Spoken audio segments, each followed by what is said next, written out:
Customers expect things to be right every single time, the first time. That's really what we strive to do here, and the suite of Autodesk software that we use really aids in making sure that we're successful doing that. We manufacture metal stampings, plastic injection mold tools that range from 55-ton presses up to 850-ton molding pressure. We've been partnered with Autodesk using Moldflow, PowerShape, and PowerMill since 1992. We do all of our design in PowerShape.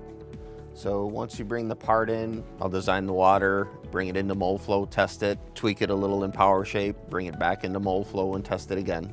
It's relatively simple. The two programs mesh well together. We use Moldflow to determine the best gate locations.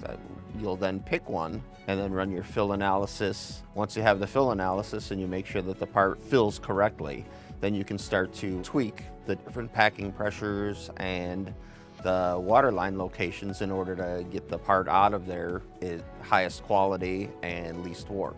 It aids us in getting the same information from our designers to the guys on the shop floor in a consistent manner so that we can eliminate the amount of questions and mistakes that happen on the shop floor. Speed's the number one thing, really. We want to get stuff in and stuff out.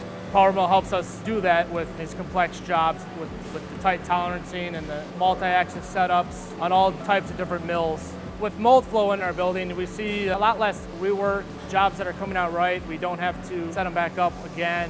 We're able to look at part designs as they get more complex and apply different techniques to make things more efficient, as well as work with new equipment. Autodesk has been a great partner to work with. They have a lot of support. When we have questions, they have a great online tool for submitting issues you might have or questions you might have and getting timely responses. We're able to predict warp, we're able to choose good gate locations, and come up with a better process for molding the parts, which has really saved us on reworking tools to correct errors dimensionally. It's been a huge savings to the company with the amount of molds that we build.